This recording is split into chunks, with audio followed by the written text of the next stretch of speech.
Desde el Centro de Noticias de Caracol Televisión en Bogotá, esto es Noticias Caracol Fin de Semana.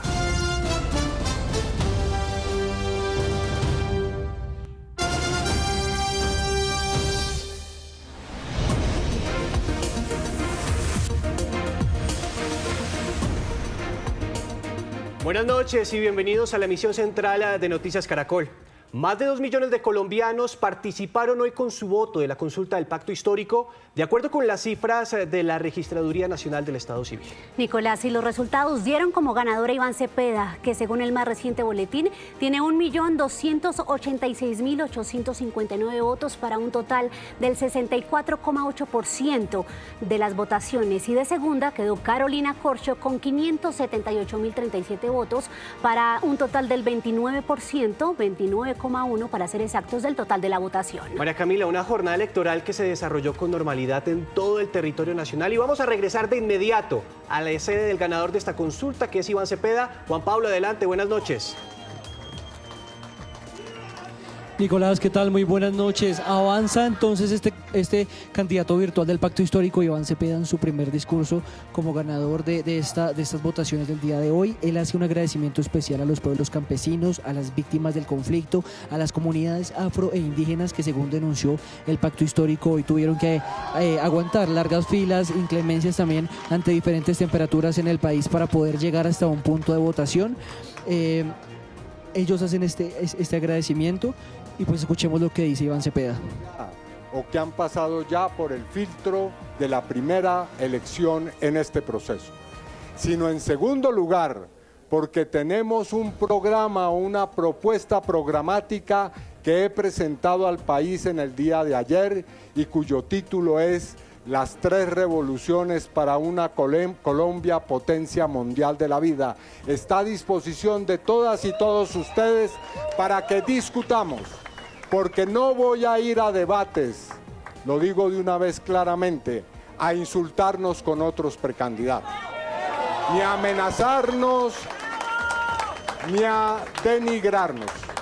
Les hago el reto de que hablemos sobre ideas, propuestas, conceptos de país y no sobre amenazas, insultos, calumnias contra personas y menos contra el presidente de la República, Gustavo Petro Urrego, que merece todo el respeto en Colombia y en el mundo por la labor que ha hecho como jefe de Estado.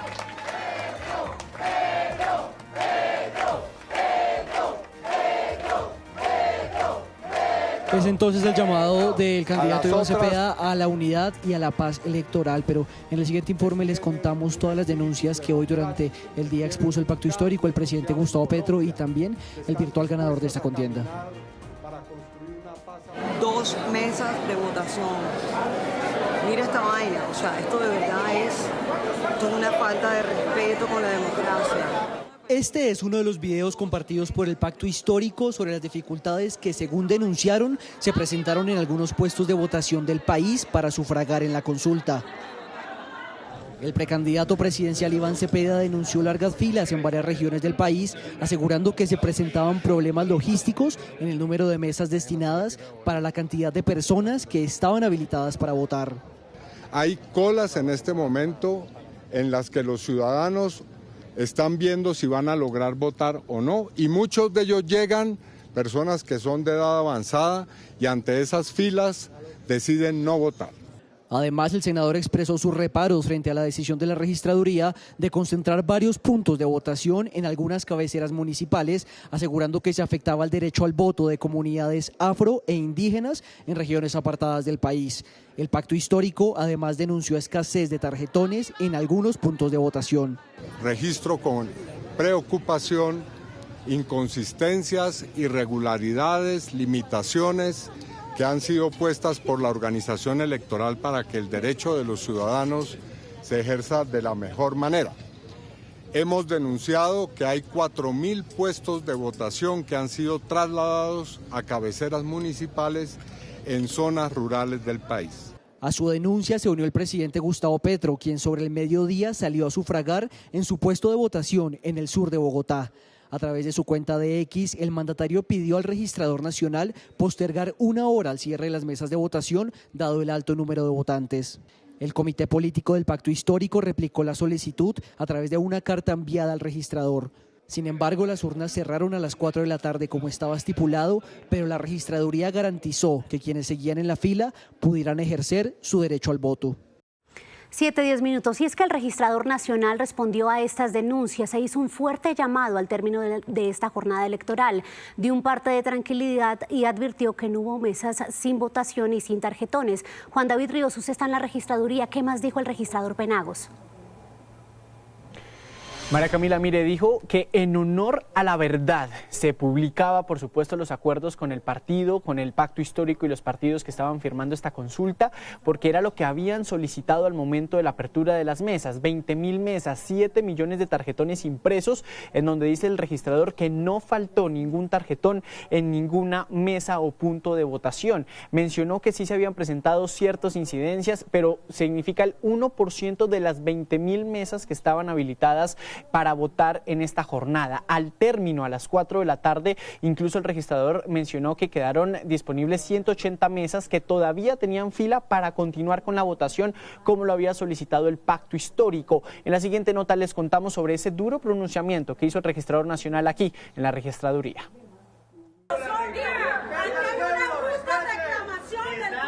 En medio de múltiples denuncias por presuntas inconsistencias durante la jornada electoral, falta de tarjetones en algunos puestos de votación, aparentes fallas en el sistema y colapso por la alta afluencia de votantes, el registrador nacional Hernán Penagos respondió y desmintió estas versiones. En honor a la verdad, solo eso. Solo pido eso. En honor a la verdad, que muestren las circunstancias que fueron. Nunca se quedó Sincelejo sin tarjetas electorales. Nunca lo tengo documentado. El registrador señaló que hubo estrategias para agilizar este proceso y reconoció que la participación no superó las estimaciones iniciales. Son incidencias menores.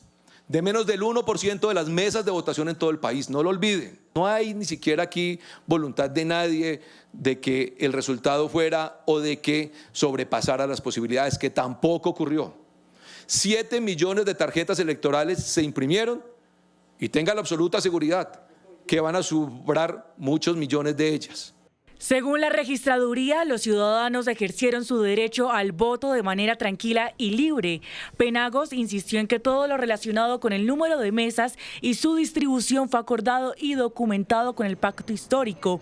Así lo reafirmó en su reciente balance sobre las 6 de la tarde en Noticias Caracol. Los puestos y mesas de votación que se definieron fueron desde el 3 de octubre acordados con los partidos políticos en un ejercicio de autoridad, también lo reconozco, de ellos y de la registraduría, pero no se requerían más. El mensaje que se reiteró fue claro. Se mantuvo un seguimiento permanente para garantizar que los ciudadanos ejercieran su derecho sin afectaciones en esta jornada. En honor a la verdad, es lo que dice el registrador Hernán Penagos. Y aquí también presente estuvo el procurador Gregorio El Hash. Ahí hablamos con él y nos comentó precisamente que toda la jornada electoral se garantizó en completa normalidad, que no hubo mucha alteración al orden público y que la jornada se llevó en paz.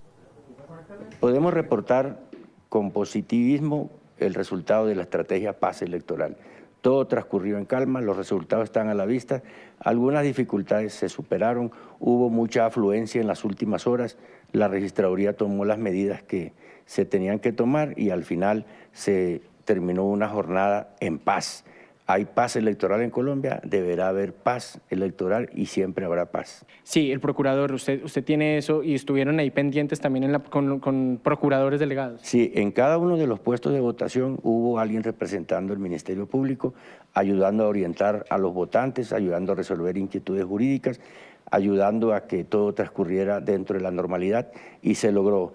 Algunas cosas muy aisladas que no significan un tropiezo realmente serio en la jornada, como unos encapuchados que quemaron unas papeletas en Arjona, Bolívar, pero que no tiene la entidad para darle pues un sentido de alteración. Duró unos pocos minutos y la gente siguió votando, terminó de votar más allá de las 4 de la tarde, como se permitió, y así en el resto del país. Hubo una tarea muy dedicada de filigrana en la protección por parte de la fuerza pública y de las armas de Ejército, Aérea, Armada y la Policía Nacional. Desde muy temprano, desde anoche, estaban ellos cada uno en sus lugares de trabajo brindando la protección, y sobre temas de orden público que involucre actividades de la fuerza pública no hubo ninguna sola novedad, ninguna necesidad de activar cualquier mecanismo. Bien, aquí a esta hora en la sala de medios de la registraduría hace presencia ya el registrador y el procurador también, porque faltan pocas mesas por ser consultadas. El último boletín habla de 19.038 mesas y en total son 19.833 mesas. Hablamos de cerca de 800 mesas faltantes para terminar este avance aquí en la registraduría. Gracias, Juan David. Precisamente las autoridades se reportaron normalidad durante esta jornada. Este es el balance. A las 8 de la mañana se abrieron las urnas en todo el país para la consulta del pacto histórico. Más de 39 millones de colombianos estaban habilitados para votar. Bogotá contó con más de 1.080 puestos y 2.218 mesas de votación, con un censo superior a 6 millones de ciudadanos habilitados. Desde temprano los votantes comenzaron a llegar a puntos como Corferias, donde se registró el mayor flujo de participación, pero así estuvo el panorama.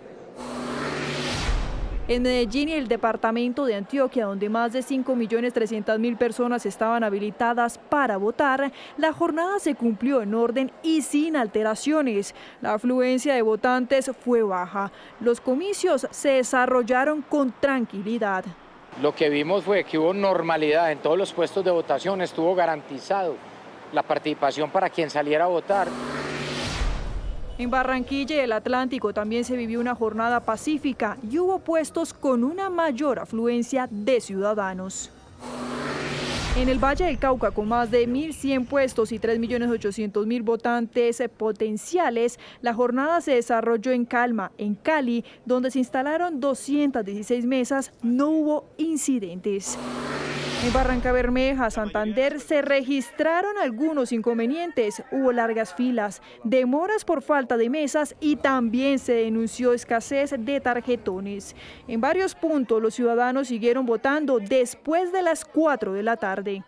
En los 87 municipios no hubo alteración del orden público, más de 3.000 efectivos desplegados en todo el departamento, puestos de mando unificados, articulados a nivel departamental, los otros a niveles municipales. En Cartagena la jornada se cumplió sin hechos de orden público. Estos videos enviados por el candidato Iván Cepeda muestran una masiva asistencia de votantes en el norte y en el sur del país. 7 de la noche, 18 minutos. Vamos ahora a analizar esta jornada de consulta para el pacto histórico y para eso saludamos hasta ahora a nuestro analista político Gabriel Cifuentes. Gabriel, la pregunta inicial, ¿se superaron entonces las proyecciones en cuanto a conteo y medidor termómetro del pacto histórico en esta consulta, no? María Camila, indudablemente los resultados que se obtuvieron hoy para el pacto histórico son muy positivos, si bien no frente a las expectativas que se tenían de lograr los 3 millones de votos, que corresponde a la mitad de los votos que sacaron en las consultas presidenciales del 2022, superar los 2 millones de votos en una época fría, en una consulta atípica y casi llegando al mismo nivel de votos que tuvieron para el Senado en el 2022, es sin lugar a dudas una buena noticia para el pacto histórico y supera las expectativas y los cálculos que habían hecho los expertos. Gabriel, y el futuro político de Carolina Corcho es que sacó 500.000 votos, una cifra que no es despreciable, y ahora la pregunta es, ¿cuál será su figura en el tablero? ¿O va a aspirar al Congreso o podría ser fórmula presidencial de Iván Cepeda? Recordemos, Nicolás, que inicialmente los acuerdos de los precandidatos del pacto histórico señalaba que ninguno de los que aspirara podría aspirar después al Senado. Sin embargo, esta votación que le da y la posibilidad que tiene el Comité Político del Pacto Histórico de organizar las listas, incluyendo su nombre y así reorganizándola también para que sea una lista cremallera, es decir, hombre-mujer, podría abrirle esa posibilidad. Tener casi 600.000 votos es un activo muy importante. Gabriel, en minutos regresamos con usted, saludamos y continuamos con este análisis con María Alejandra Villamizar. María Alejandra, hablábamos previamente en nuestra emisión del mediodía, arrancando esta transmisión, que había que esperar a ver el tono, cómo recibían los resultados en el partido de gobierno, y mire usted que no solo hay apertura, recepción, celebración, sino también ya están fijando las bases de lo que es el Frente Amplio. Así es, la decisión de hoy, María Camila, buenas noches, gran jornada electoral hoy para el pacto histórico, para estos partidos de izquierda que participan. Se puede decir que Iván Cepeda y esta consulta ha demostrado que hay una base petrista, una base dura, una base que respondió al llamado de a la convocatoria de los votos abiertos, es decir, de la votación abierta, y esto para cualquier colectividad es un reto.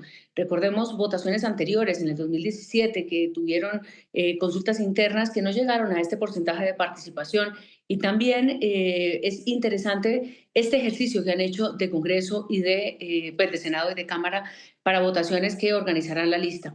El discurso de Iván Cepeda, sin duda, como usted lo menciona, es un discurso de triunfo, es un discurso de sembrar ya esa semilla hacia marzo y hacia mayo del 2026. Este es el inicio formal, digamos, de la carrera presidencial de Iván Cepeda para que pueda eventualmente en ese pacto que se habla como Frente Amplio en marzo, pues dar la pelea. Ya contaría con 2 millones de votos, con lo cual no es poco lo que hoy está demostrándole el petrismo al país, pese a que hay que tener también la ponderación, la votación, que en algún momento podría haberse esperado más alta, pues sin duda es significativa, digamos que salvan la cara, pero hay que ponerse en la idea de que es un partido de gobierno que tienen toda la estructura, tienen el apoyo del presidente de la República y habría que analizar con calma qué factores sacaron a la gente a votar, pero qué factores también impidieron que hay más votantes de la izquierda en el país participaran. María Alejandra, ¿y cómo queda Daniel Quintero en esta fotografía? Es que si bien él se retiró de la consulta, pues su nombre se estaba midiendo y nunca pasó el 6%. En este momento son 124.000 votos, lo dobla Carolina Corcho y lo triplica Iván Cepeda. Pero digamos que no hay que descartar que Daniel Quintero se retiró de las elecciones y dentro de las bases que salieron a votar esa noticia de alguna manera se conoció. No se conoció para quienes votaron hoy por él, de manera, si se quiere, simbólica o porque no entendieron o no supieron o le reconocieron en el tarjetón. Pero pues son votos que no se consideran válidos en la medida en que él no participó, pero para él el camino está muy difícil en términos de definiciones jurídicas. Primero porque él ya, como se debatió la semana pasada ampliamente, no tiene claro si haber aceptado participar previamente en esa consulta lo inhabilita para otra. Sin embargo, él espera llegar a marzo, como también lo han dicho hoy, con otra circunstancia, por supuesto, totalmente distinta, Roy Barreras y Juan Fernando Cristo. Ahora empieza la conversación sobre el Frente Amplio. Daniel Quintero puede abrirse espacio a codo, pero también es complicado que realmente lo tenga. María Alejandra, gracias por este análisis y estos minutos. En cualquier momento regresamos con usted, pero vamos a ver algo muy importante y es el comparativo, el histórico de las consultas del Pacto Histórico, y vamos a ver esa que se realizó en el 2022. Esta fue interpartidista, pero fue un pulso en el que el petrismo se midió sin duda alguna. En ese momento, Nicolás, el total de votos fue de 5.818.375, como ganador el actual presidente Gustavo Petro con más del 80% de la votación, 4.495.831 votos. Y es que, María Camila, en esa consulta el fenómeno político, si usted recuerda, fue Francia Márquez. Sí, señor. Porque logró 785.000 votos y posteriormente, pues esta base le ayudó a hacer la fórmula vicepresidencial y posteriormente la vicepresidenta. Sí, señor. Y en tercer lugar en esta consulta fue el exgobernador de Nariño, Camilo Romero, que obtuvo el 4% de la votación con 227.218 votos. En esa ocasión, en 2022, en marzo, participó el 15% del censo electoral.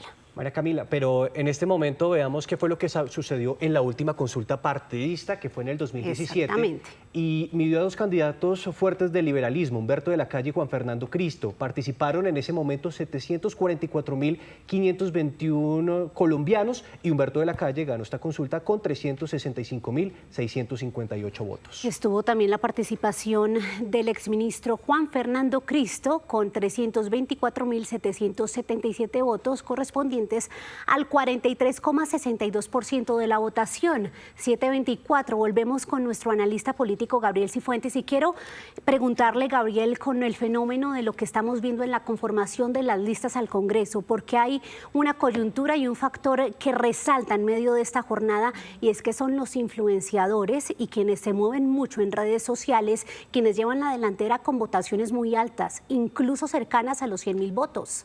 Sí, efectivamente, María Camila, eso es un fenómeno que estamos viendo a medida que van saliendo los resultados. Influenciadores o administradores de contenido digital que tienen bases digitales en redes sociales y que hoy se están poniendo en la cabeza de las listas, no solo para el Senado, sino también de los principales departamentos en Colombia. Esto, además, hay que señalar, María Camila, que se suma a otro fenómeno, y es que desplazan, si se quiere, a aquellos candidatos que han tenido trabajos de base o que han hecho carrera política al interior de los partidos. Hay una combinación muy interesante de factores, pero sin lugar a dudas el titular mañana frente a los resultados y el análisis de los resultados para las listas a Cámara y Senado será la inclusión de nombres de personas que conocíamos por las redes sociales, es decir, influenciadores. Y la otra noticia, Gabriel, seguramente será que hay petrismo. Es que son 2.373.000 votos, lo suficiente para sacar una lista gruesa en el Senado de la República y en la Cámara de Representantes, que tal vez fue la pata que estaba floja a lo largo de este periodo legislativo.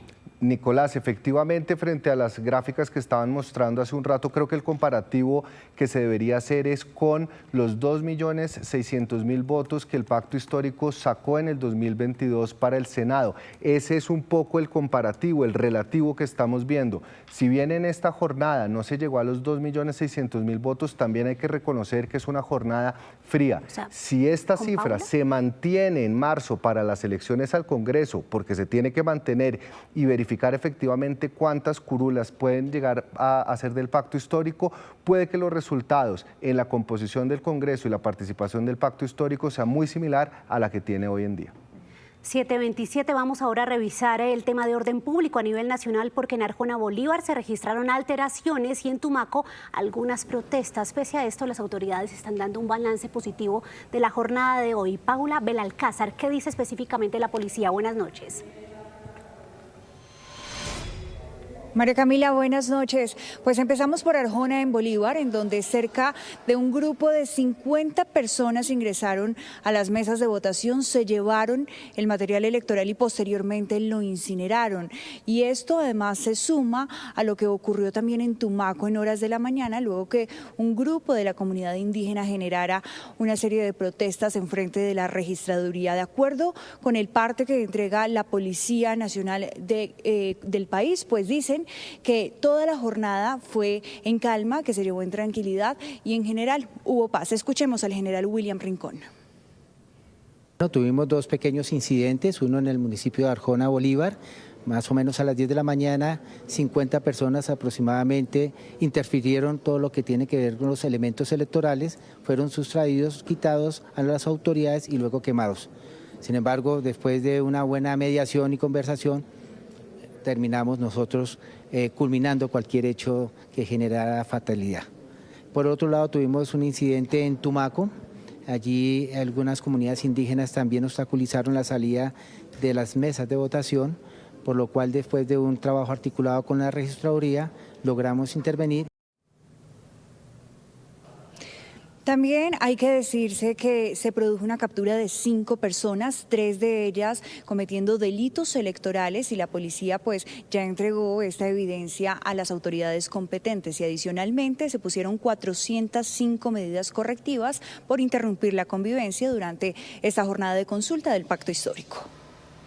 Paula, mire, Carolina Corcho fue una de las votaciones más altas que se presentó a lo largo de esta jornada. Fueron más de 500.000 votos los que respaldaron la candidatura de la exministra de Salud, y por eso vamos en este momento con Daniel Ortiz, porque la idea es preguntarle si ya se pronunció Carolina Corcho y si se sabe cuál será su futuro político.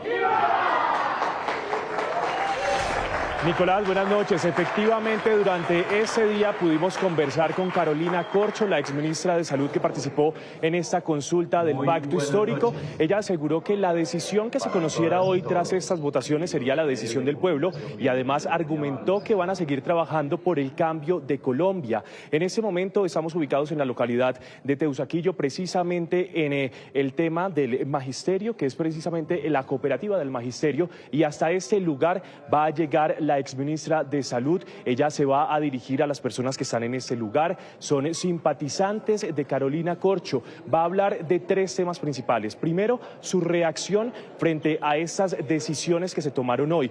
Por otro lado, se va a referir a los retos que tiene Colombia de aquí en adelante y finalmente va a responder a esa pregunta que usted tiene, Nicolás, y es cuál va a ser el futuro político de Carolina Corcho.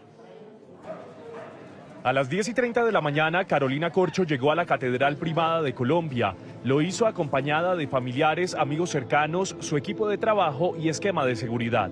Tenemos unas expectativas que hoy se haga la voluntad del pueblo colombiano, que haya una masiva participación de hombres, mujeres y jóvenes en la consulta abierta del Pacto Histórico. Durante 1 hora participó en la ceremonia religiosa y al salir aprovechó para conversar y tomarse fotos con sus simpatizantes.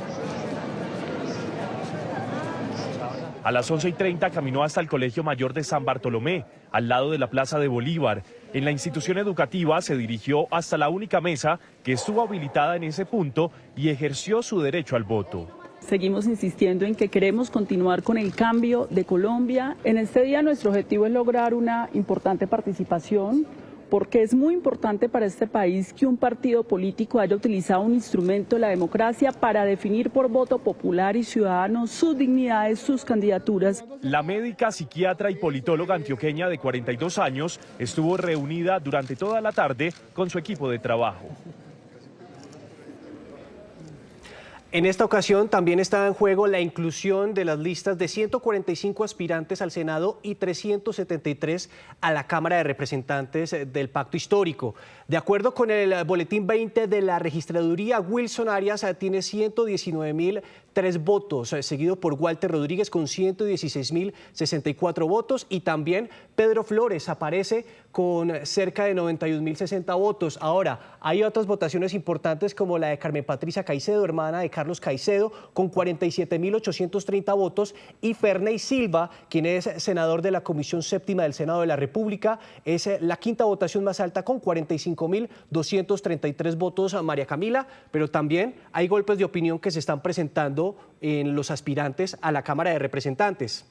Vamos a ver entonces cómo se están conformando esas listas a la Cámara de Representantes por regiones, Nicolás, porque es muy importante también la conformación de estos listados. Y vamos a empezar con una región fundamental para el Pacto Histórico, que es Antioquia. Allí encabeza la lista a esta hora Hernán Muriel con 41.291 votos. Es un líder muy reconocido del petrismo en esta región. Y en segundo lugar está David Alejandro Toro. Él es actual representante a la Cámara por el Pacto Histórico y es, atención, del grupo político de Daniel Quintero, es uno de sus 3 congresistas, tiene hasta ahora 21 votos y el total de votos a esta hora contabilizados en Antioquia es de 140.878. Pasamos a otra región, el Atlántico, donde también hay un fortín político muy importante del Pacto Histórico. Encabeza la lista Antonio Borges, esto es Cámara de Representantes, con 28.133 votos. Él fue ex candidato a la alcaldía de Barranquilla, fue derrotado por el actual alcalde Alex Char, y está también Andrea Vargas, una lideresa de esa región, con 23.995 votos. Vamos ahora a Bogotá, la Cámara por Bogotá, que es una de las más disputadas. Encabeza la lista María Fernanda Carrascal, con una votación para nada despreciable de 62.796 votos, y la sigue en votación Laura Beltrán, más conocida como Lalis. Es una influencer muy conocida en las redes sociales por respaldar al presidente Gustavo Petro, tiene 25.741 votos, ganándose su puesto entonces para aspirar a la Cámara. En total, los votos en Bogotá son de 362.307 votos. Vamos con otra región, el suroccidente del país, también muy importante para esta fuerza política. Jorge Bastidas encabeza la lista con 34.078 votos y Norbey Conda en segundo lugar con 28.992. En total en el Cauca se registran a esta hora 93.569 votos. Seguimos con el Chocó, en esta región donde se ve claramente cómo baja la participación, 9.117 votos. Juliana Mayo es el primer lugar y en segundo lugar está Alejandro Rivas, 5.961 votos para un total de votos registrados en el Chocó de 26.370. Seguimos con Córdoba. El departamento de Córdoba tiene a Luis Ballesteros en primer lugar con 34.417 votos y le sigue Miguel Martín con 21.700 votos. Total de votos en esta región, 112.425. Y vamos con Cundinamarca, este departamento del centro del país que tiene a Heiner de Jesús Gaitán encabezando la lista con 26.370 votos y Franci Moreno 11.851. En total en Cundinamarca hay un total a esta hora registrados de 103.655 votos. El departamento de Nariño, que también es muy fuerte para el pacto histórico, Eric Velasco, 31.195 votos, ganándose su puesto allí en la Cámara de Representantes para aspirar, y Rosita Guevara, 22.241 votos. En total en Nariño, 83.300 votos. Y vamos a terminar con el Valle del Cauca, que sin duda alguna es uno de los departamentos donde hoy es más fuerte el petrismo. Alfredo Mondragón, el principal promotor del Monumento a la Resistencia de Puerto Resistencia, fiel seguidor del presidente Gustavo Petro, tiene 56.115 votos, una de las votaciones más altas de la jornada, y Jorge Palacio, 15.361 votos. En total, Nicolás, en el Valle del Cauca son 213.000 los votantes del pacto histórico para integrar esa lista para la Cámara de Representantes. Una votación muy importante, sobre todo en el suroccidente del país, que es un fortín político para el petrismo. María Alejandra, estamos viendo que son varias las personas que trabajan en la comunicación digital y que están llegando en este momento a aspirar al Congreso de la República con votaciones incluso que llegan a las 20.000 personas. E incluso es que lo que me llama poderosamente la atención es que quienes están dedicando a esta comunicación están superando a aquellos que tienen estructura política o logística. ¿Esto a qué responde? Ya lo vimos en el 2022, pero sabemos además que la fuerza principal del petrismo ha sido un activismo en redes sociales. Tomar partido y participar, perdón por la redundancia, pero de este debate que ha traído el gobierno de Gustavo Petro al debate público a través de las redes sociales, pues ha destacado a estas personas. Traducir trinos, traducir clics, traducir favorabilidad en redes o seguimiento en redes por votos es la gran prueba de esta democracia y de esta elección en el siglo XXI.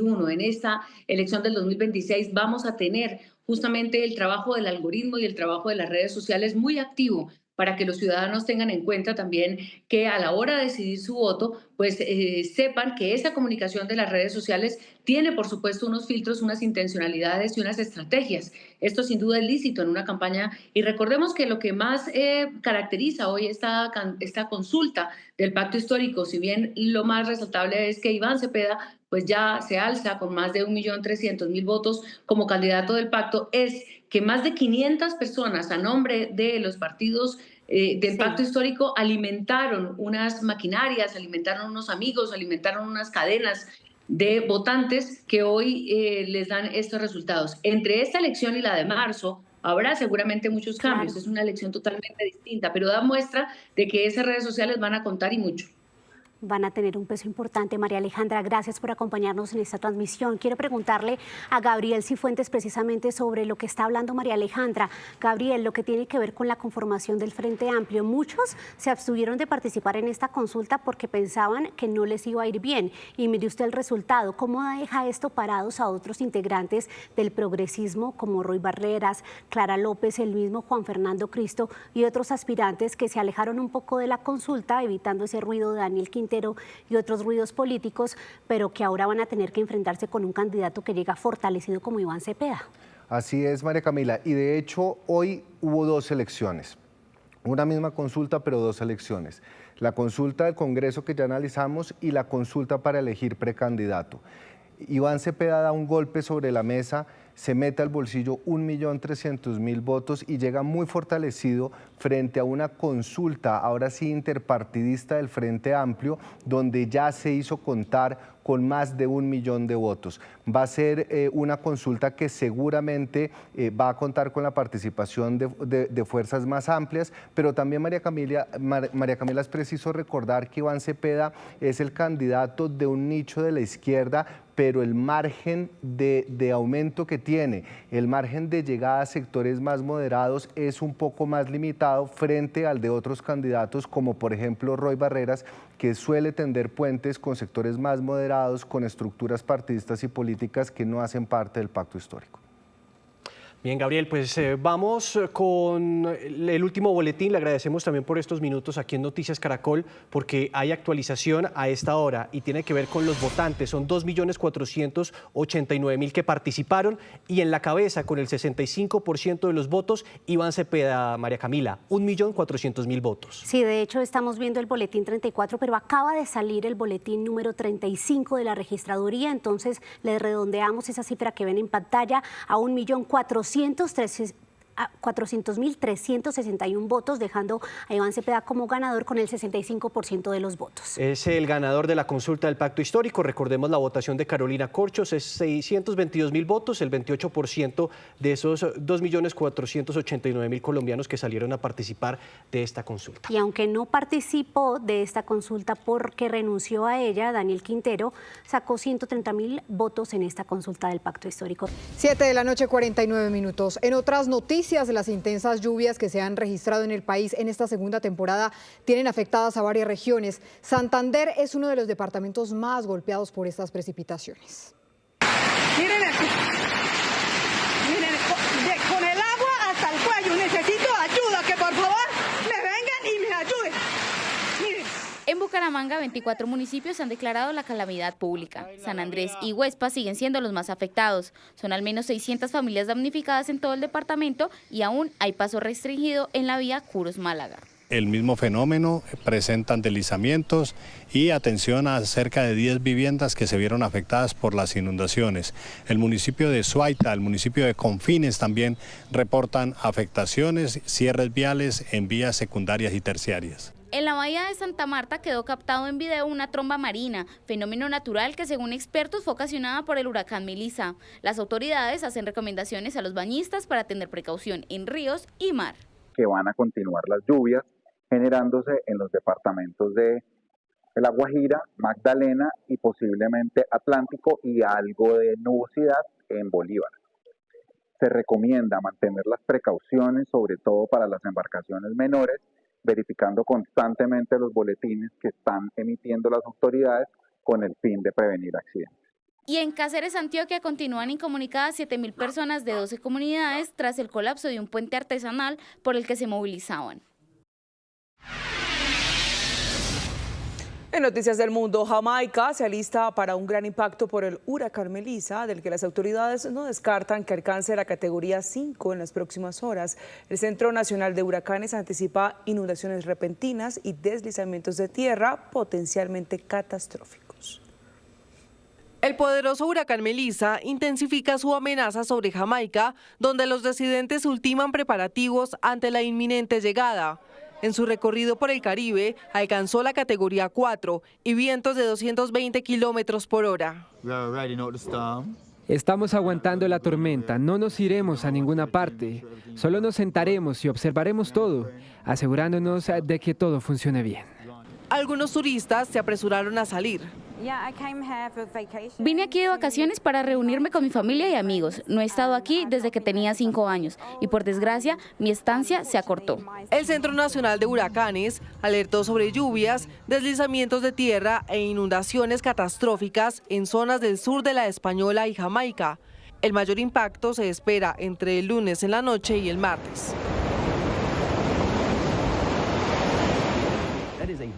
Se trata de un evento de larga duración que obligará a permanecer en un refugio en casa hasta 2 o 3 días, posiblemente más tiempo para las comunidades que podrían quedar aisladas. Los meteorólogos no descartan que el fenómeno alcance la categoría 5 con lluvias de hasta 1 metro en Jamaica, pero también Haití y República Dominicana. En estos dos últimos se registran 4 muertos. Entre tanto, UNICEF advirtió que el huracán eleva el riesgo en 1.6 millones de niños debido a los fuertes vientos y precipitaciones. Las condiciones climáticas podrían pausar servicios básicos en las áreas costeras más vulnerables. En el caso de Colombia, el IDEAM advirtió para hoy en la noche lluvias de moderadas a fuertes en el centro y oriente del Mar Caribe y en algunas zonas de La Guajira, Magdalena, Cesar, Córdoba y sur de Bolívar.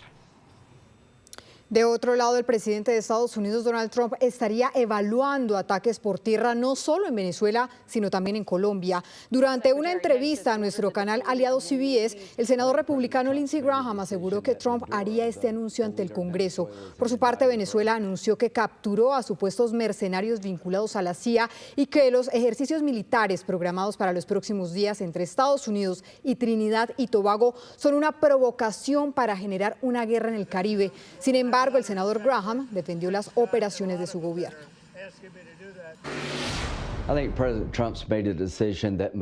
Creo que el presidente Trump ha decidido que Maduro, el líder de Venezuela, es un narcotraficante, que es hora de que se vaya, que Venezuela y Colombia han sido lugares seguros para narcoterroristas durante demasiado tiempo. El presidente Trump me dijo ayer que cuando regrese de Asia, planea informar sobre posibles operaciones militares futuras contra Venezuela y Colombia. Así que habrá una sesión informativa en el Congreso sobre una posible expansión de las operaciones del mar a la tierra. Y de otro lado, mucha atención porque el presidente argentino Javier Milei logró la victoria durante las elecciones legislativas de hoy, en las cuales se le midió el pulso. La Libertad Avanza, partido del mandatario, logró la victoria principalmente en las provincias del país.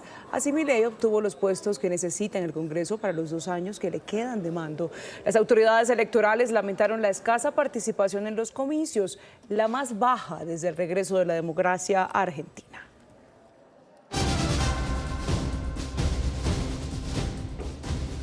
Y ahora hablamos de las duras consecuencias de la inclusión en la lista Clinton. El presidente Gustavo Petro y su círculo cercano comenzaron a afrontar los bloqueos financieros y todo lo que implica la decisión de Estados Unidos. Este fue el comunicado de una decisión histórica, un golpe a la reputación y un bloqueo financiero total. Esas son solo algunas de las implicaciones que tiene estar en la lista Clinton.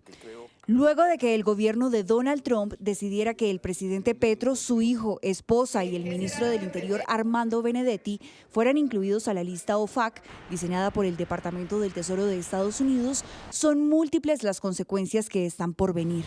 Básicamente, una muerte civil y financiera. En Colombia, la Corte Constitucional ha dicho que la inclusión de un individuo colombiano o de una persona jurídica colombiana en la lista, en una lista restrictiva, en este caso la lista OFAC, es una causal objetiva y razonable para que las entidades financieras puedan cancelar las cuentas bancarias de los individuos que están en esa lista y, por supuesto, bloquear todas las transacciones que estos individuos hagan en Colombia y en el exterior. Estar dentro de la lista Clinton es un sinónimo de ser invisible en el espectro económico. Todas las propiedades, cuentas o cualquier tipo de activo financiero que estén bajo el dominio de los Estados Unidos quedan bloqueados. Y ese bloqueo ya inició. Para ellos como individuos, la inclusión en la lista OFAC implica no solamente unas sanciones, sino la imposibilidad de interactuar con gran parte del sistema financiero global. Y eso obviamente es muy grave para ellos como individuos. El gobierno de los Estados Unidos no ve al gobierno actual de Colombia como un interlocutor válido. Y en consecuencia lo que está haciendo es pasar la página del gobierno Petro. Pero no solo eso, las relaciones comerciales entre personas naturales y empresas estadounidenses no existen para quienes están en la lista Clinton. Esto quiere decir que las transacciones, pagos, préstamos, tarjetas débito o crédito o contratos no son posibles. Además, los bancos del mundo empiezan a restringir a estas personas por temor de alguna represalia. Incluso las mismas empresas vetan a los sancionados en la lista porque evitan a toda costa el riesgo de también ser incluidos en la lista OFAC. Son sanciones económicas, administrativas, no judiciales, y buscan, por un lado, aislar a esas personas que han sido sancionadas de cualquier tipo de transacción económica. Buscan modificar el comportamiento y en este caso particular del presidente de la República y su entorno más cercano, lo que buscan es que modifiquen las políticas económicas y el relacionamiento. Lo que hoy está pasando es histórico para el país. Gustavo Petro es el primer presidente de Colombia en ejercicio que es incluido en la lista Clinton. Organizaciones terroristas y narcotraficantes de los cárteles más temidos de la droga hacen parte de este registro, en el que también están el Clan del Golfo y el Tren de Aragua. Como un fuerte coletazo a la reputación, viajar a los países aliados puede convertirse en un dolor de cabeza, porque suelen retirar las visas y aplicar las mismas sanciones. También el expresidente de Asobancaria, Santiago Castro, explicó en Noticias de Caracol las consecuencias financieras de ser incluidos en la denominada lista Clinton. Dijo que las entidades bancarias no pueden prestarle sus servicios debido a que hacen parte de un sistema global financiero. ¿Cuáles son las consecuencias en materia financiera de figurar en esta lista Clinton? Primero, esa sanción que le hizo el gobierno Trump al presidente Gustavo Petro es el peor castigo financiero que se le pueda poner a una persona y no tiene precedentes en Colombia. Es que no recuerdo ni siquiera que a Samper, cuando le retiraron la visa, lo hubieran incluido en la lista OFAC.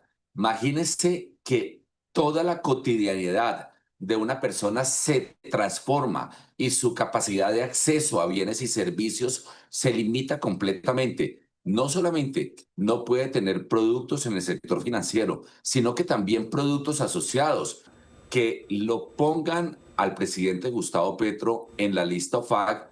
No solamente es un castigo dentro de Estados Unidos, como es el caso de la visa, sino que es en todo el mundo. Y lo siente aquí, incluso en Colombia, porque un banco, una institución financiera colombiana, no le puede prestar servicios. Y no es porque no quiera, es que es parte de un sistema global financiero. ¿Los bancos de Colombia obedecen leyes de otro país y no las del nuestro? ¿Los bancos no tienen patria? Puedo entender que un banco extranjero me diga no, pero que un banco nacional me diga no, que no me abre una cuenta bancaria, siendo el presidente, el jefe de Estado, me parece grosería conmigo y con mi país. ¿Acaso son oficina de asuntos extranjeros? ¿Qué opina sobre lo que manifiesta el presidente? Y le pregunto inmediatamente si los bancos en Colombia tienen la autonomía de cancelar cualquier tipo de contrato con esas personas de forma unilateral. Sí, es un contrato voluntario para ambas partes. Cualquiera lo puede cancelar. Y lo que no se le podría pedir a un banco colombiano es que por mantener la cuenta del presidente Gustavo Petro queden aislados del sistema financiero mundial, lo que les significa la muerte económica y con eso llevar a la crisis no solamente a los accionistas del banco, sino al capital representado por los millones de cuentavientes que están en ese banco.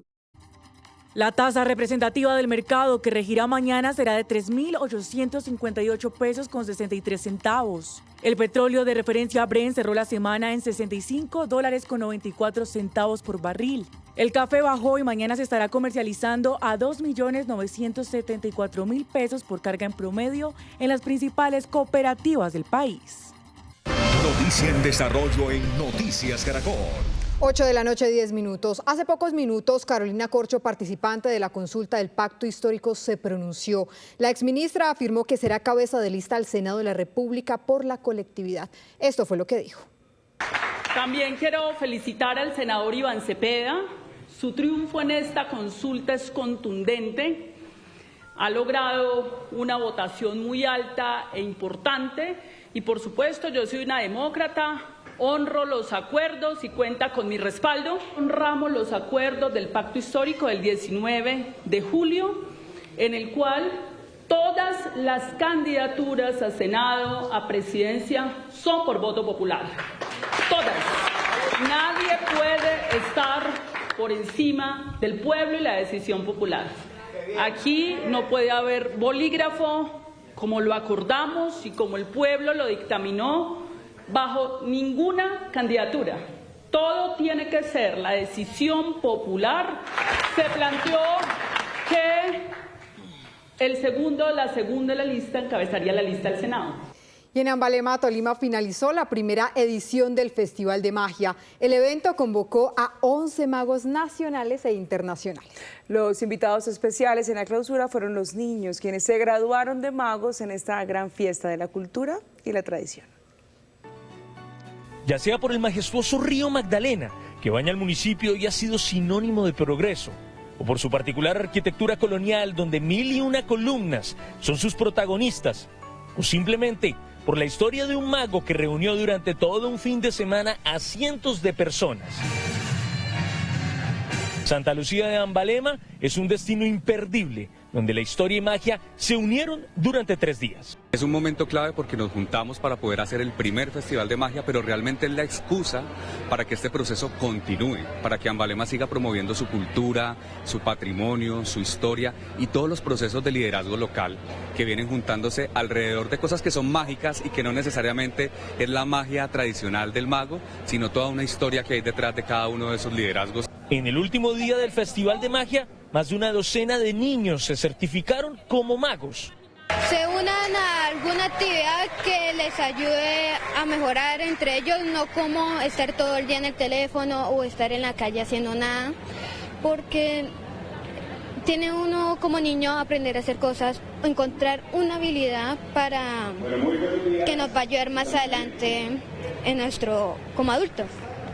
Posible gracias a las clases de los magos invitados. Un niño que aprende magia con Magos Sin Fronteras o aprende magia con nosotros en este festival ya es un amigo, ya hace parte de la comunidad, ya nos vemos como pares y ellos se sienten parte de ese selecto grupo de personas súper empoderadas con superpoderes, porque eso les digo yo a ellos, ahora todos somos superhéroes. Entonces es eso, tener un amigo más real en la vida. El desarrollo de Ambalema también viene de la mano de la fe. En torno a Santa Lucía gira todo lo que es la economía. Sí, aquí vienen los peregrinos que también empiezan a mover el comercio, empiezan a mover todo esto. Y también recordar que en este momento lo privado está poniendo sus ojos en Ambalema. Entonces este es el nuevo retomar de Ambalema, el nuevo renacer. La historia rebosa en cada rincón de este municipio, que brilló gracias al Festival de Magia, el mismo que hizo volar la imaginación de todos los que llegaron para disfrutar de la cultura, el turismo y el encanto de este bello municipio del norte del Tolima. Con esta historia de magia terminamos. Esas fueron las noticias. Nos vemos a las 5:30 de la mañana en nuestra primera edición informativa. Sí, señora, ya vienen los informantes. Somos Noticias Caracol. Primero la gente. Feliz noche.